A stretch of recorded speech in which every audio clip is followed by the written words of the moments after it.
Hi, my name is Ben Fogelson. I'm a data scientist here at Recursion. Today I'm going to be telling you all about some work we did recently applying our deep learning phenomics platform to discover drugs to treat COVID-19. First, a couple of disclosures. One is that I'm an employee of Recursion. Recursion has committed to free non-discriminatory licensing for any of its IP around discoveries related to the treatment of COVID-19. And second, don't try this at home. This presentation discusses results of screening for off-label use of therapeutic agents against SARS-CoV-2/COVID-19. Quickly, here's a little bit about Recursion. Recursion is a digital biology company. We're trying to build and leverage massive empirical data sets to accelerate each step of the drug discovery process. This starts with a target-agnostic hit identification platform in human disease models, a relational database that we can use to gain insight about the targets those hits are going after, orthogonal functional assays to make sure that we're actually targeting the disease we think we are, lead optimization through computational medicinal chemistry, and confirmation of activity of any putative hits in a clinical setting. What I'm going to be talking about today fits in that first bucket of target-agnostic hit identification in human disease models, in this case, COVID-19. In a little bit more detail, Recursion's goal is to use AI to allow a standard set of assays and analysis techniques to be applied in general across many disease contexts. This is going to let us discover new treatments for diseases much more quickly. In this talk, we'll be applying that platform to COVID-19, and the talk is going to be split up into three parts. First, I'll tell you a little bit about our AI phenomics platform. Then I'll tell you about the two high-dimensional COVID-19 assays we built, one for SARS-CoV-2, the actual viral infection, and one for the induced cytokine storm. And then at the end, I'll tell you a little bit about results of these drug screens. And if you're interested in any of our data or results, please check out the link to the preprint that I have at the bottom of this slide. Okay, so let's jump into the phenomics platform. Recursion's platform is built on imaging data. As many of you know, microscopy can be an incredibly rich source of biological data, but the trick is you have to be able to see the right things. One approach to seeing the right things is high-content imaging, where you use specific stains to highlight the part or parts of the cells that we're interested in learning more about. This is very data-rich and it'll get you what you want, but it also means every experiment needs to be designed in a custom way. Another strategy is called morphological profiling, where you use the same set of stains across many experiments in disease models. On the right, I'm showing examples from one of the more popular methods of morphological profiling called cell paint, which uses fluorescent dyes to highlight several broadly applicable components of the cell. And what this lets you do is you can standardize your experimental design across disease models. But there's a question. Do you see the thing you need, or have you lost relevant information? More than that, the question isn't just whether the information is there in those cell-painted images, but can you extract it in a way that allows it to be useful? And so a little bit of history about cell painting. As originally described, it relied on hand-engineered image analysis features implemented in a program called Cell Profiler. Now, deep learning has supplanted hand-engineered features in just about every domain of image analysis, so we were wondering, given a large enough dataset, could it also do that here? To help answer that question, we released a dataset called RxRx1. This was a dataset of siRNA perturbations, about 125,000 images and 1,100 unique siRNAs applied across 4 cell types. And we released this to the community to help get an answer to 2 questions. One, how much data do you need to train an effective deep network on cell paint microscopy data? And 2, is all the information that we need to make biological inferences there in the cell painting? Put it another way, for this particular data set, how well is it possible to classify those siRNA perturbations from those images? The answer is really well.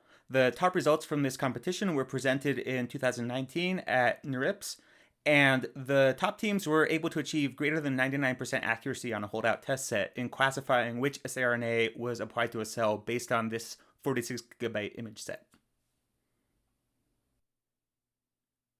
That's a bit about our phenomics platform. Now I'll tell you about the specific high-dimensional assays we built to study COVID-19. In designing these assays, we had a few goals.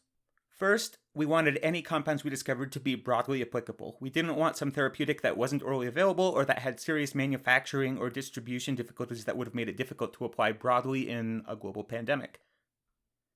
Relatedly, we also wanted to focus on things that had a strong track record of human safety. This is so that we can get anything we discover into the hands of patients more quickly. We also wanted to do as much of our work as we could in primary human cells to maximize the chance that our results translate into the clinic. And in addition, we wanted to make sure we were using actual active SARS-CoV-2 virus. We were interested in a full phenotypic screen of all the effects of infection, not structure-based screening for individual viral proteins or for a pseudoviral construct. But more than that, and as I'm sure you all know, many of the more severe symptoms and terminal features of COVID-19 aren't the direct result of viral infection, but are a runaway inflammatory cascade called a cytokine storm that puts a lot of pressure on endothelial cells, especially in the lungs. So we also wanted to develop an assay that could assess this late stage feature of COVID-19, which isn't necessarily directly related to viral infection. And finally, we wanted a high-dimensional assay that captured the morphology of cells, not just the typical low-dimensional readouts like viral titer or cell count that are common in this kind of work. And I'll explain a little bit more about why we felt that was important. Having a high-dimensional assay was important because we've observed that low-dimensional readouts like cell count are often inadequate to capture the subtle effects of a disease. What you're seeing on the left is a disease model we screened on our platform, where the disease and the healthy cells have very different morphologies but a similar count and number of cells. And moreover, a drug that appears to actually do a good job of rescuing from the disease morphology to the healthy morphology doesn't have a noticeable effect on cell count. The deep learning models we used in this work don't just extract one number like cell count, but they extract 1024 dimensions from each image. So that's hopefully enough dimensions to capture all sorts of information about the morphology, but it does pose a challenge. How do you visualize something in 1024 dimensions?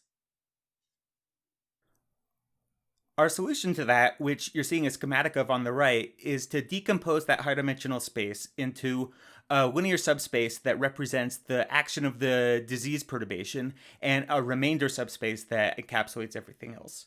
So what you're seeing is a vector drawn from the origin where we've placed our healthy controls, in this case, mock viral particles or irradiated virus, to a state representing active SARS-CoV-2 infection.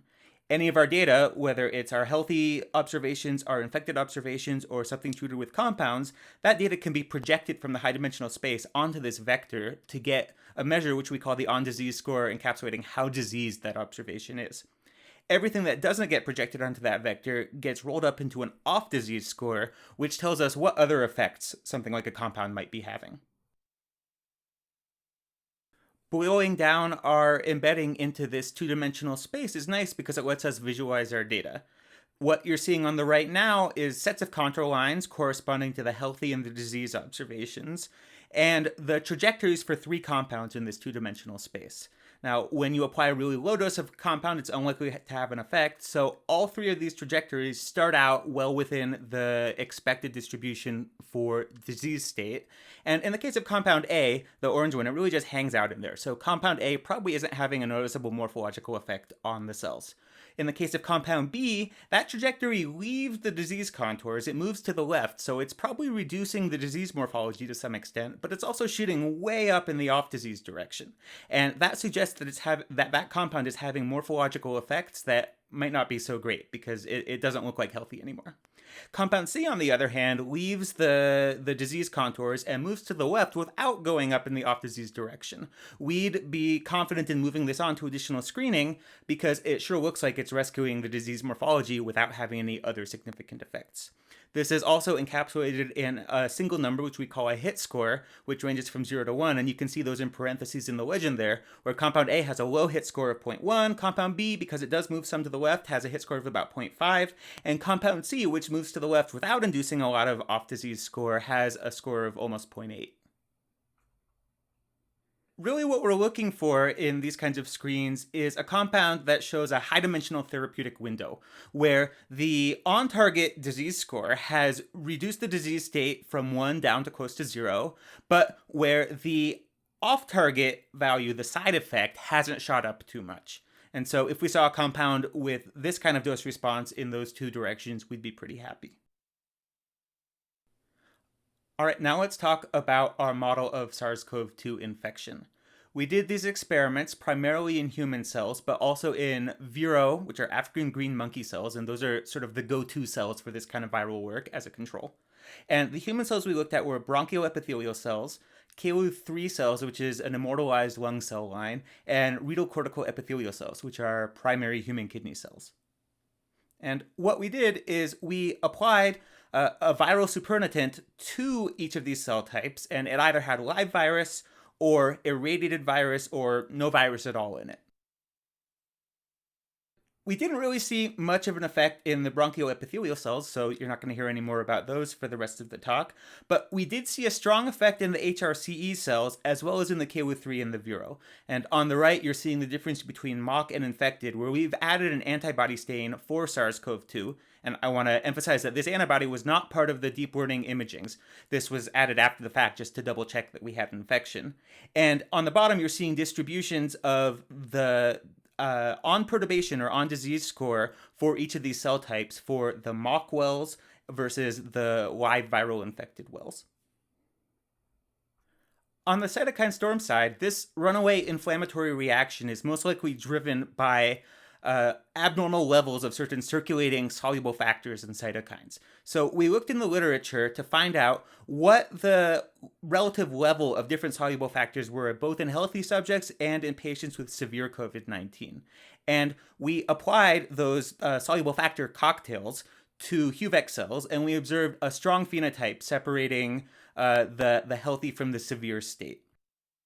To make sure that the morphology we were observing is actually relevant to late-stage COVID-19, we used an orthogonal assay called ESIS, which measures endothelial barrier function. It's thought that breakdown of this endothelial barrier function is a large part of what causes acute respiratory distress syndrome in the lungs in late-stage COVID-19 patients. And we did, in fact, see that the severe cocktail led to dramatically reduced barrier function. So now we have our models for SARS-CoV-2 infection and for late-stage COVID-19 cytokine storm, and we screened a bunch of drugs. A quick overview before I jump into details. We screened about 1,600 molecules, approved and referenced small molecules, for activity in SARS-CoV-2 versus that mock condition in HRCE. And we screened about 2,900 small molecules for activity rescuing from the severe cytokine cocktail to healthy in HUVEC cells. And on the right is just a summary distribution of hit scores in those two disease models for all the compounds that were shared across them. And in orange is everything that was in clinical trials as of when we published this. Now, remember I mentioned that we also looked at a couple other cell types in the SARS-CoV-2 model. We screened a small number of reference and trial compounds in both the KU3 immortalized lung cell line and in the Vero monkey cells. And what we saw is that there are large species-specific and cell line-specific differences in how these infected cells respond to different compounds. And so on the right, you're seeing three pairwise plots showing the hit scores for the exact same compounds, many of which you'll recognize the names of from the news, in those three models. And what I want you to take away from this is the importance of looking at primary human cell lines when doing this kind of work. And I'll highlight that even more on the next slide. A great example of this is hydroxychloroquine. Hydroxychloroquine shows some efficacy both in reducing viral load and in rescuing in our high-dimensional assay in Vero cells, but it had no positive effect in either of our human cell lines. And in fact, even in the monkey cells, we observed large off-disease scores suggesting significant morphological side effects. And this is consistent with work from other labs, both in vitro and in the clinic, suggesting that hydroxychloroquine is not effective in humans. Remdesivir, on the other hand, works beautifully. We observed that both remdesivir and its daughter nucleoside, GS441524, both inhibit SARS-CoV-2 infection. They show low disease score and no increase in off-disease score. And as you might expect based on the chemistry, remdesivir also shows a significant potency boost over the daughter nucleoside. This is due to changes that were made to it specifically to increase cell permeability. Another compound that we saw rescue, which hasn't received as much attention as either remdesivir or hydroxychloroquine, is aloxastatin. This is a covalent cathepsin inhibitor. It interferes with one of the proteases that's necessary for viral entry in at least some tissues. And we observed it rescuing in our HRCE model without inducing any off-disease score. And this is consistent with work from other labs suggesting that aloxastatin is actually effective at reducing viral entry across multiple cell types. Based on this, we think aloxastatin has a potential role to play in COVID-19, and we think it deserves further investigation. Turning to the cytokine storm model, we identified several inhibitor families that seem to rescue from the severe cocktail back to healthy. One of these, the JAK inhibitor family, has shown a lot of success and promise in early clinical trials, and it was nice to see multiple members of that class recapitulate that rescue in our assay. And we observed members of other classes, the PI3K inhibitors, c-Met, and Syk inhibitors, that also rescued, and none of which have been studied in as much detail as the JAK family. So we're hopeful that something could come out of one of those inhibitor families. We also ran our orthogonal ESIS assay again to assess that vascular integrity, and indeed, all four of these classes help rescue vascular integrity back from that severe state to what we'd expect more like healthy. To wrap up, we were able to use morphological profiling and our deep learning models to rapidly develop assays that allowed us to screen for both SARS-CoV-2 infection and cytokine storm in a matter of weeks. Because no per-disease customization of the assay readout was required, we were able to go from 0 to our first results in less than 4 weeks. And this included not just time doing the experiments, but the time to reach out to and contract with a biosafety level 3 facility and lots of other logistics. Our high-dimensional analysis in these cellular assays allowed us to detect potential toxic or off-target effects in more subtle ways than would have been possible with cell-titer assays. And, most importantly, recursion screening resulted in compounds that appear to have antiviral and anti-cytokine storm activity that could be repurposable for COVID-19. And I'll end with a quick plug. Recursion released a large dataset related to this work with images, embeddings, metadata, and an interactive app. And if you want to find out more about that, then in session 4 tomorrow on datasets, pipelines, and platforms, it's going to be an excellent presentation on that resource. And finally, I'd like to close by saying a huge thank you to the many, many people at Recursion who worked extra hard nights and weekends at the beginning of a global pandemic because they knew that this mission was important. Just as big of a thank you to our partners at the Biosafety Level 3 labs at Utah State University and Brigham Young University. Without all of the people on this slide, this work could not have happened. So thank you again.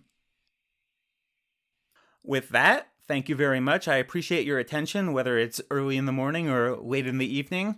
I especially appreciate the attention on a remote conference, and I'm happy to take questions.